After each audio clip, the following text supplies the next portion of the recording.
Tuhan,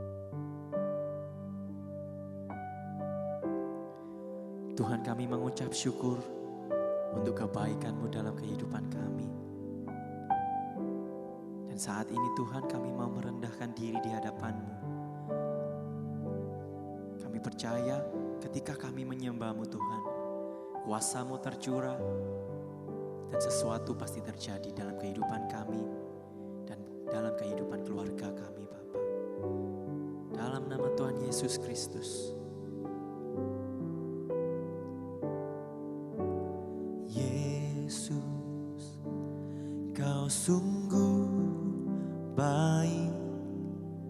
Yesus, nama-Mu indah. Yesus, ku cinta Kau selalu. Ku tinggikan, ku agungkan selamanya. Yesus, Kau sungguh baik. Yesus, nama-Mu indah. Yesus, ku cinta Kau selalu. Ku tinggikan, ku agungkan selamanya. Ku mau memuji-Mu, ku selalu puji-Mu. Ku mau menyembah-Mu, ku selalu sembah-Mu. Kau yang layak terima semua pujian. Kemuliaan hanya bagi Tuhan. Ku mau memuji-Mu, ku selalu puji-Mu. Ku mau menyembah-Mu, ku selalu sembah-Mu. Kau yang layak terima semua pujian. Kemuliaan hanya bagi Tuhan.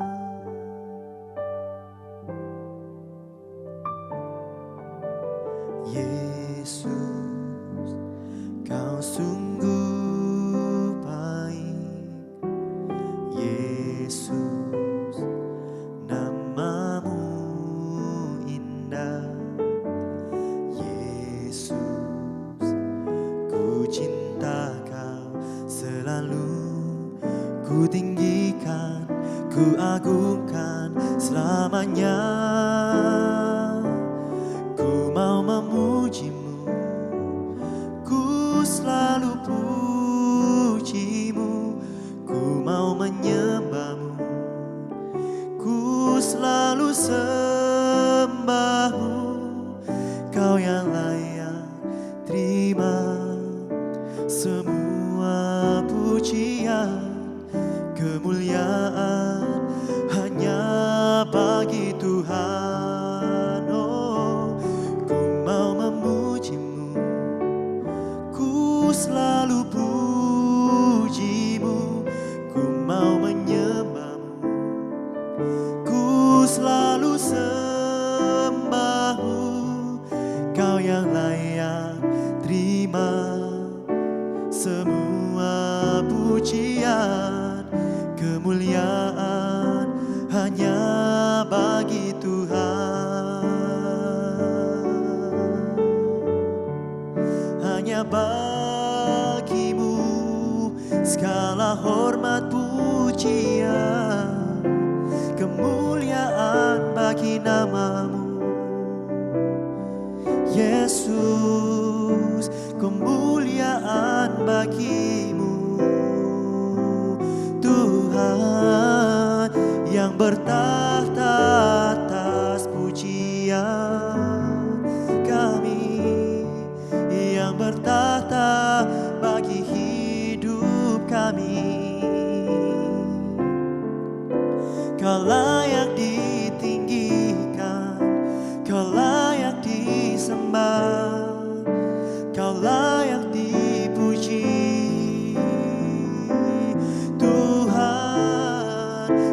biarlah namamu masyhur dan termegah. Oh, biarlah namamu masyhur untuk selamanya. Kemuliaan bagimu, kemuliaan bagi nama Yesus Tuhan. Haleluya.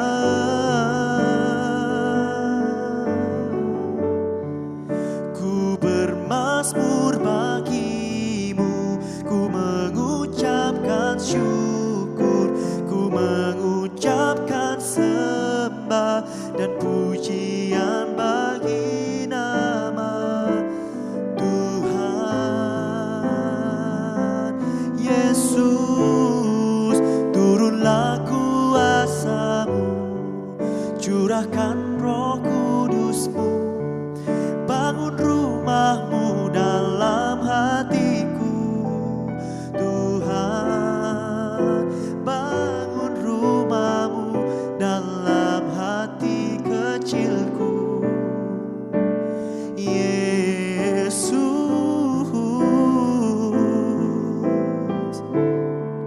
sebab kami mau merasakan hadirat-Mu, kami mau merasakan kebaikan kasih-Mu yang mengalir deras, yang mengalir deras, bagaikan sungai yang mengalir ke tempat yang lebih rendah, bagaikan sungai-Mu Tuhan yang terus mengalir dan menyejukkan hatiku, menyejukkan hidupku dengan kuasa Roh-Mu Tuhan.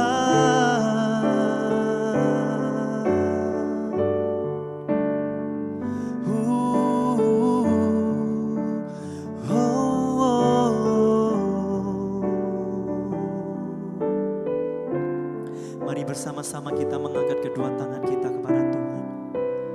Mari naikkan pujian, sebab Dia yang layak terima pujian. Dia yang layak untuk dimuliakan, Dia yang layak untuk diagungkan, disembah sampai selama-lamanya. Kita naikkan sembah. Dan biarlah saat ini kuasa Tuhan tercurah bagi hidup kita dan terus mengalir di dalam hati kita. Biarkanlah kuasanya, biarkanlah Roh Kudusnya terus mengalir dalam hidup kita. Mari Bapak Ibu Saudara sekalian, bersama-sama kita nyanyikan. Ku mau memuji-Mu, ku selalu puji-Mu, ku mau menyembah-Mu, ku selalu sembah-Mu. Kau yang layak terima semua pujian, kemuliaan hanya bagi Tuhan. Ku mau memuji-Mu, ku selalu puji-Mu, ku mau menyembah-Mu, ku selalu sembah-Mu. Kau yang layak terima semua pujian, kemuliaan hanya bagi Tuhan. Kau yang layak terima semua pujian, kemuliaan hanya bagi Tuhan. Kau yang layak terima semua pujian, kemuliaan hanya bagi Tuhan.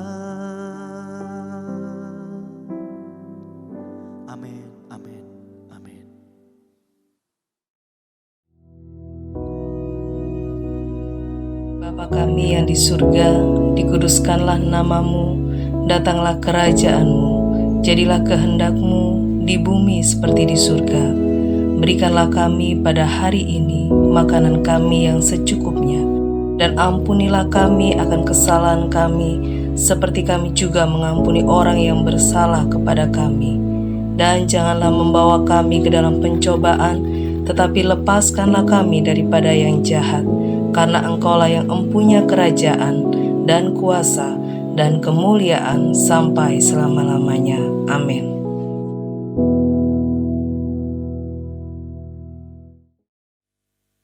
Shalom. Hari ini kita kembali bertemu di dalam kasih Kristus.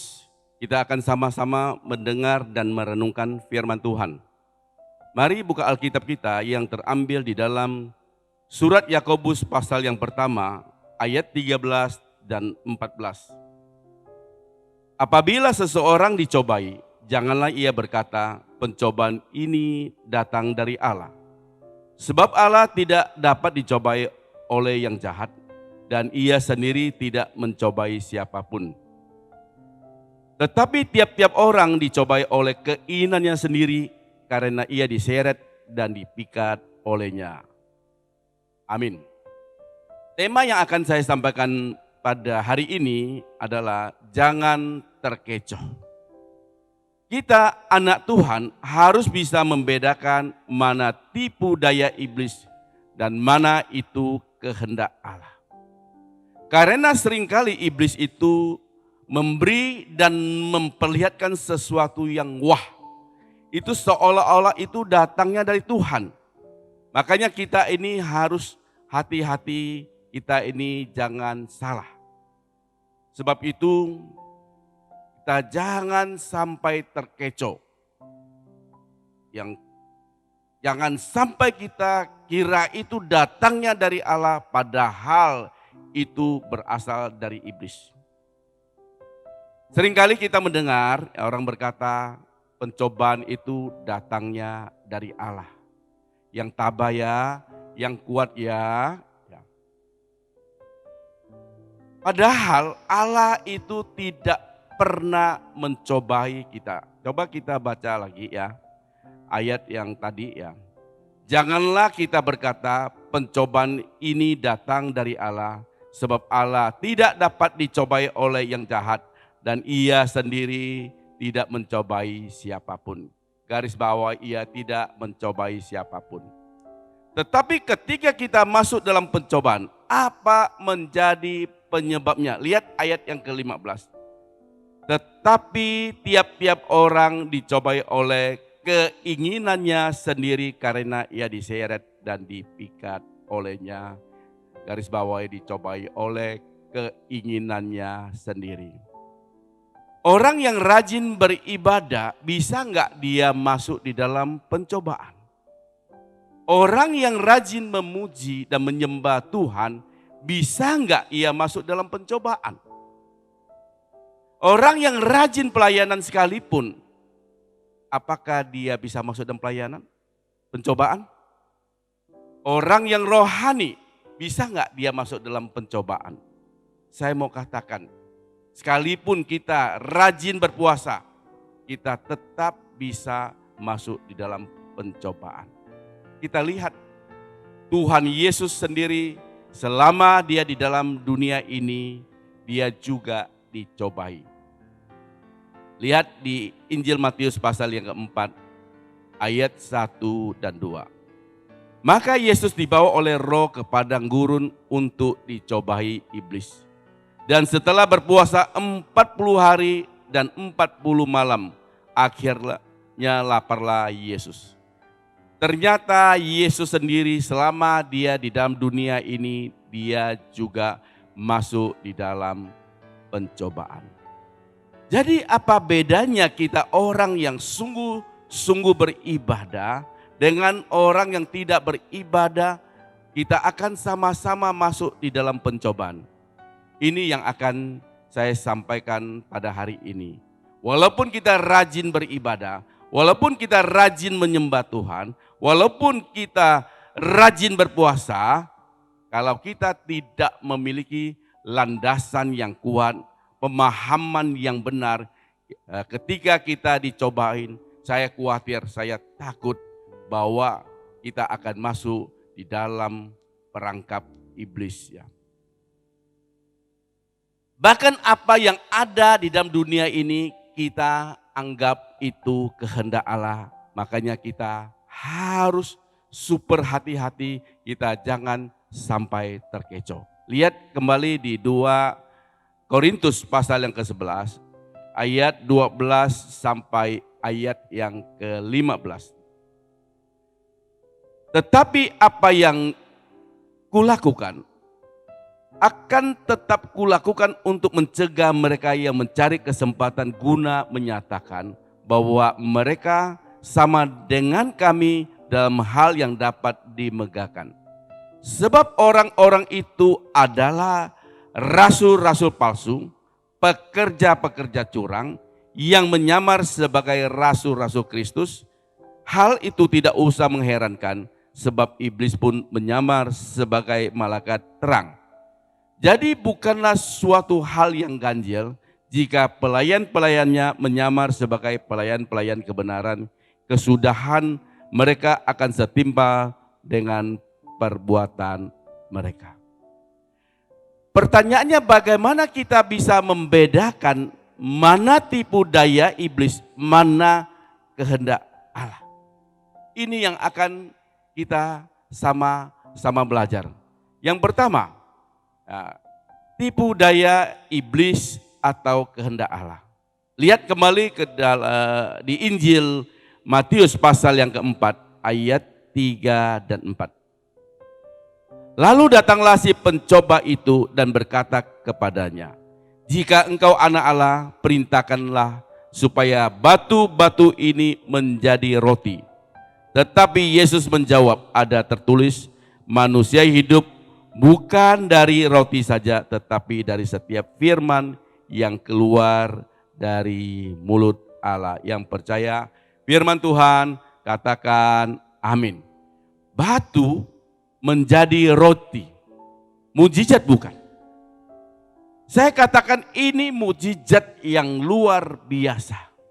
Tetapi kita lihat ya perkataan Tuhan.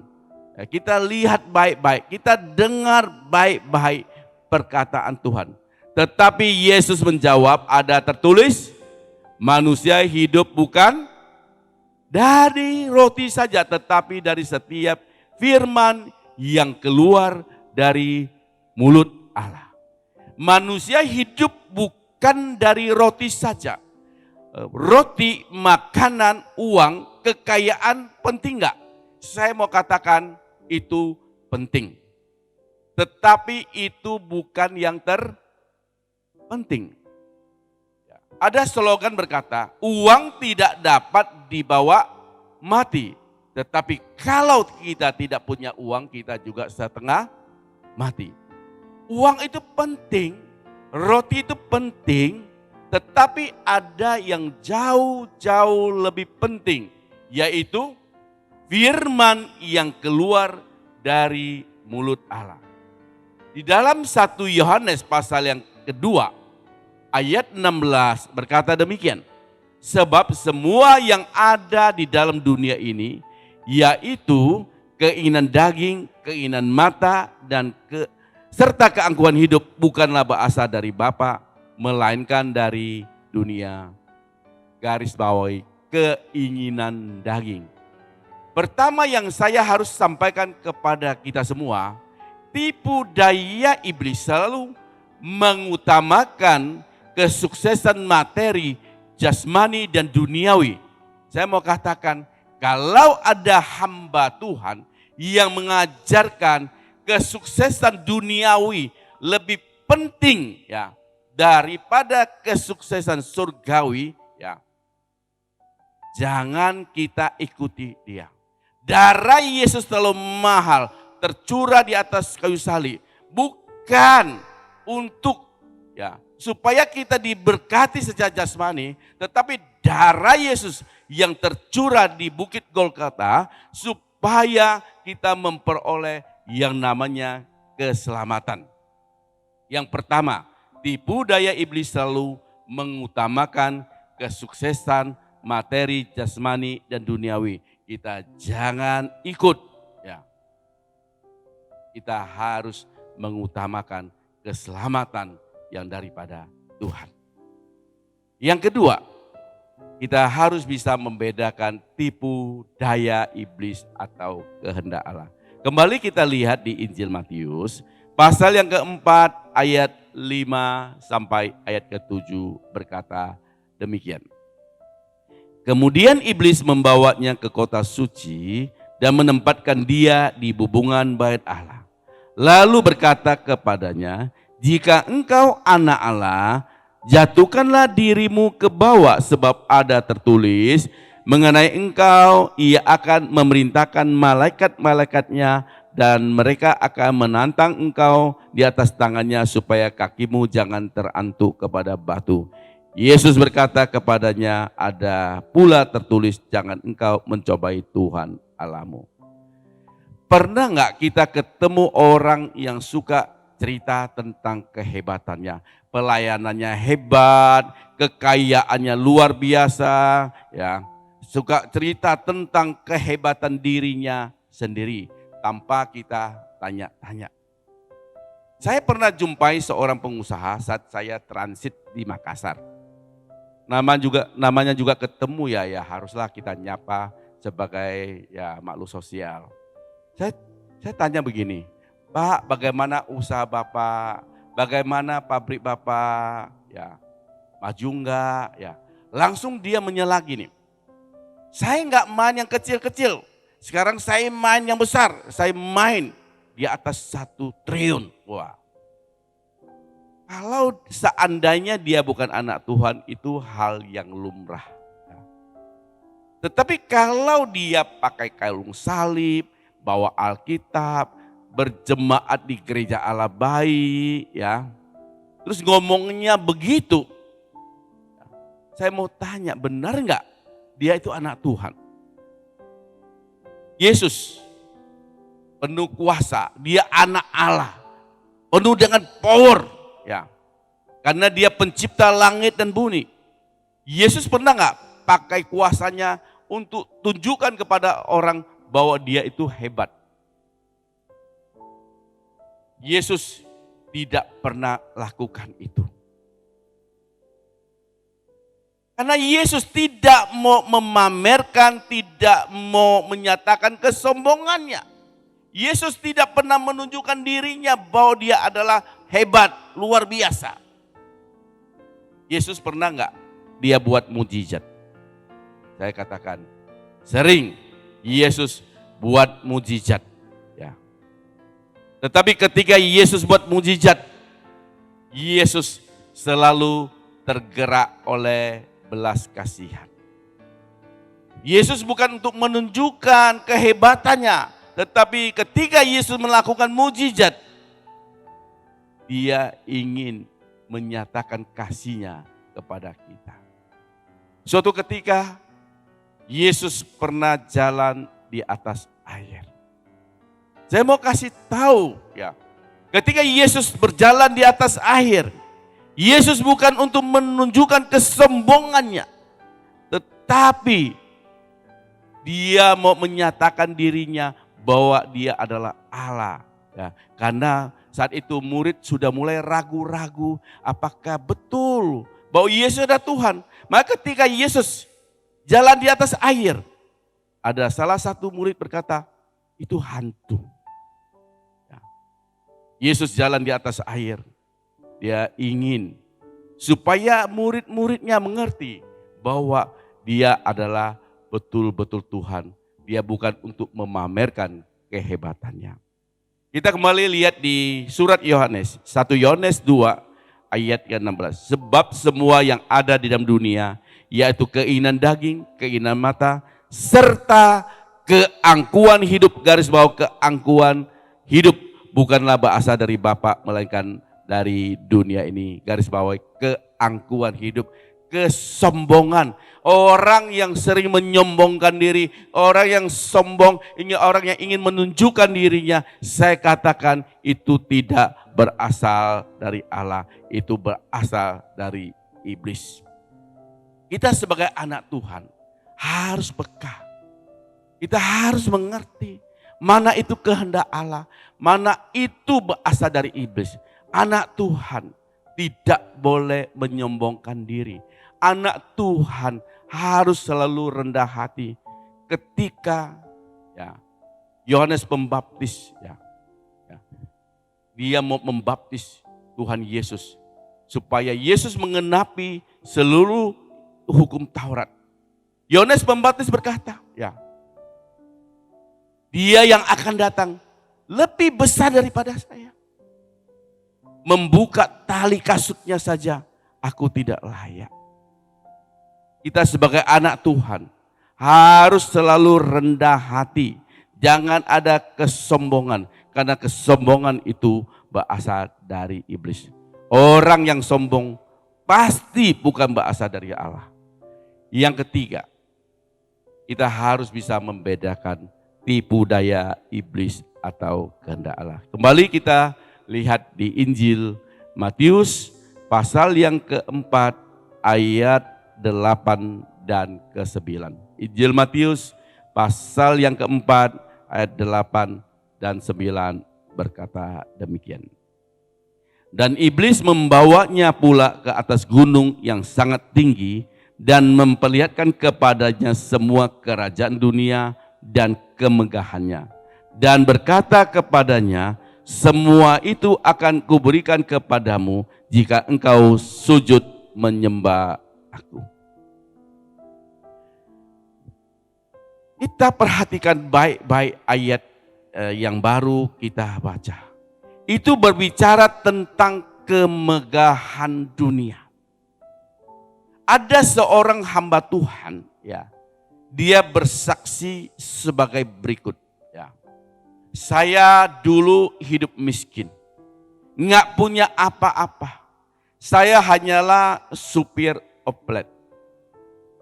Setelah puluhan tahun saya melayani Tuhan, saya punya rumah puluhan unit. Hebat nggak? Saya punya ruko puluhan unit. Saya punya rumah di Kanada. Saya punya hotel. Menurut Bapak, Ibu, Saudara, sukses nggak hamba Tuhan ini? Apakah kesaksian demikian adalah kesaksian yang benar menurut ukuran Tuhan? Kalau menurut ukuran dunia, hamba Tuhan yang memiliki rumah puluhan unit, memiliki ruko puluhan unit, memiliki hotel, sukses secara materi, itu luar biasa. Tapi apakah kesuksesan demikian itu sudah kesuksesan menurut ukuran Tuhan? Hari ini kita sama-sama belajar, kita lihat dan kita akan konfirmasi di dalam Alkitab. Kita lihat di 2 Korintus 4 ayat 16 sampai ayat 18. Apakah ini ukuran yang benar? Apakah ini kesuksesan menurut Tuhan? 2 Korintus 4 ayat 16 sampai ayat 18. Sebab itu kami tidak tawar hati. Tetapi meskipun manusia lahiria kami semakin merosot. Namun manusia batinia kami diperbaharui dari sehari ke sehari. Sebab penderitaan ringan yang sekarang ini mengerjakan bagi kami kemuliaan kekal yang melebihi segala-galanya. Jauh lebih besar daripada penderitaan kami. Perhatikan baik-baik ayat 18. Sebab kami tidak memperhatikan yang apa? Yang kelihatan. Melainkan yang tak kelihatan. Karena yang kelihatan adalah sementara, sedangkan yang tak kelihatan adalah kekal. Saya mau katakan, kesaksian dari hamba Tuhan ini adalah kesaksian yang kelihatan, yang secara fisik ya adalah sesuatu yang berasal dari dunia ini. Tetapi yang firman Tuhan katakan adalah sesuatu yang tidak kelihatan, yang bernilai kekal. Ini adalah keinginan mata. Ya. Saya mau katakan, kita sebagai anak Tuhan, kita ini harus hati-hati. Kita jangan sampai tertipu. Seringkali gereja mengajarkan bagaimana kita sukses di dalam ukuran duniawi. Hari ini saya mau tegaskan kepada Bapak Ibu Saudara bahwa kesuksesan demikian itu bukan ukuran ya, dari Tuhan. Kesuksesan yang dari Tuhan adalah satu kesuksesan yang tidak kelihatan. Sebagai anak Tuhan, ya, kita memang tidak boleh babak belur. Kita jangan sampai kekurangan sandang, papan, dan kita jangan kekurangan sandang, pangan, dan papan. Ya. Kita sebagai anak Tuhan harus hidup diberkati. Tetapi kesuksesan secara materi bukan ukurannya yang Tuhan inginkan. Kita bukan hanya sukses secara materi, tapi yang Tuhan inginkan, bagaimana kita anak Tuhan harus betul-betul memperhatikan sesuatu yang tidak kelihatan. Sesuatu yang tidak kelihatan adalah berbicara tentang iman kita. Bagaimana kita mengarahkan hidup kita, bagaimana kita mengarahkan hidup kita kepada panggilan surgawi, supaya kita tetap hidup di dalam kebenaran. Bukan hanya kita sukses secara materi, tetapi kita suatu hari kelak, kita harus sukses masuk di dalam kerajaan surga. Kita hati-hati, jangan sampai kita terkecoh dengan keinginan mata. Karena itu bukan berasal dari Tuhan. Yang ketiga, tipu daya iblis selalu membangun kerajaan di bumi. Saya mau katakan, anak Tuhan harus cukup secara materi. Karena firman Tuhan yang menjamin, carilah dahulu kerajaan Allah dan kebenarannya, maka semua itu akan ditambahkan dalam kehidupan kita. Tapi ya, jangan sampai ya kita menginginkan kemegahan dunia. Anak Tuhan, jangan kita tumpuk harta. Saya selalu katakan ya, kita anak Tuhan harus dapat fasilitas yang baik. Tetapi misalnya kalau kita punya kendaraan, ya kita tumpuk kendaraan ya puluhan unit hanya untuk satu kemegahan, hanya menunjukkan kemegahan dunia. Kita bangun kerajaan di bumi. Tetapi ketika kita sungguh-sungguh melayan Tuhan, saya percaya apa yang kita butuhkan Tuhan pasti siapkan. Yang ketiga, tipu daya iblis selalu membangun kerajaan di bumi yang kelihatan dan segala daya tarik dunia. Saya tidak perpanjang firman Tuhan. Sebagai anak Tuhan, kita patut kita bisa membedakan mana itu tipu daya iblis, mana itu kehendak Allah. Yang pertama tadi yang saya sampaikan, tipu daya iblis selalu mengutamakan kesuksesan materi, jasmani, dan duniawi. Kita jangan sampai terkecoh. Yang kedua, ya, tipu daya iblis selalu dia menunjukkan kesombongannya. Ya, ini pasti bukan berasal daripada Allah. Yang ketiga, tipu daya iblis. Selalu dia membangun kerajaan Allah di bumi yang kelihatan dan segala daya tariknya. Tetapi kalau kita mencari kehendak Allah, selalu kita membangun kesuksesan supaya kita tetap di track yang Tuhan, supaya kita bisa sukses masuk di dalam kerajaan surga.